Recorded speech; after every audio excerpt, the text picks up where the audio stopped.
Hi, welcome back, and how are you today? I hope everyone is doing well and enjoying their beautiful instruments.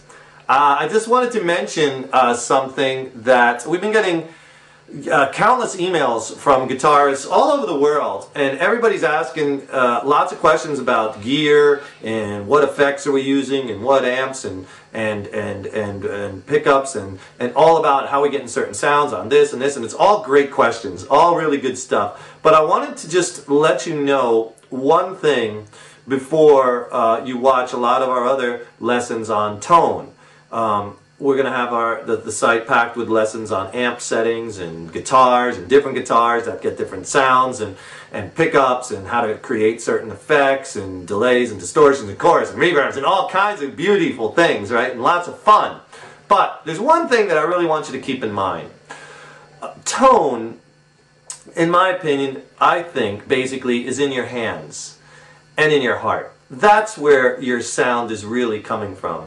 Should you have a really good amp? Absolutely. And a really nice guitar? Absolutely. But, you know, the sounds that you're getting, is really a lot of it is coming from your fingers, how you're bending the strings, how you're attacking the strings with your pick hand, how you're phrasing your notes together. You know, it's all about technique, and that's where your tone is. Just to give you a little story that I read, Van Halen, when they were first starting out, they used to open up for some bands. This is before anybody really heard about them.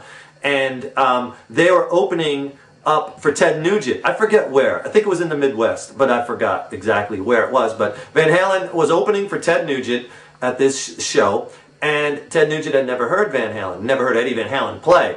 And during the sound check, Ted Nugent was just blown away with Eddie's tone, with his sounds. And Ted Nugent was like, oh my God. And so after Van Halen sound checked and they left the stage area, Ted Nugent went up to Eddie Van Halen's guitar tech and said, hey, can I plug into Eddie's rig, right? Eddie's amp, can I plug in? And his guitar tech, Eddie's guitar tech said, sure. So Ted Nugent plugs into Eddie's rig and starts ripping away, and guess what? He sounded like Ted Nugent, okay? Point being, Eddie Van Halen can plug into any guitar, plug into any amp, and he's going to sound like Eddie Van Halen, right? My guitar teacher, when I took lessons for many, many years back east, on the East Coast, probably one of the, in my opinion, one of the best guitarists on the East Coast, a guy by the name of Ernie White. The guy's like Yoda. Unbelievable, the knowledge that this man has and his abilities on the instrument are just staggering. The man can play anything. I've heard him many times plug into any amp and he would always sound like him. He had that signature tone. That wasn't because of his guitar. That wasn't because of a certain amp. That wasn't because of a setting or an effect. It was because of the way he played and his hands and how he bent the strings and how he would use his vibrato, you know, and it was all in his hands and in his heart, and that's what I firmly believe.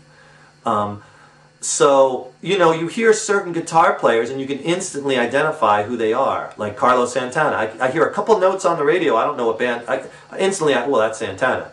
And there's a few guys out there like that, and that's the ultimate in guitar. If you could have such a distinct style and tone that people know you just by hearing a couple notes, not even it's you, like Eric Clapton, you know it's him. Stevie Ray Vaughan, you know it's him. Jimi Hendrix, right? These guys, the gods, so to speak, right? So, certainly examine the wonderful world of effects and amps and get the best equipment that you can afford at the time. I'm a true believer in that. I'm a true believer in you get what you pay for when it comes to instruments and amps and effects. But don't think because you buy a certain model amp or because you buy the Dimebag Darrell guitar and his Frankenstein amp or Crankenstein that you plug in, you're going to be disappointed that you're not going to sound like him. You're going to sound like you. You know what I mean? So just consider that. Tone is truly in your hands, and develop your style through our lessons here at the Next Level Guitar on how you're attacking the strings and how you're phrasing your notes together and how you're playing, your overall style of playing.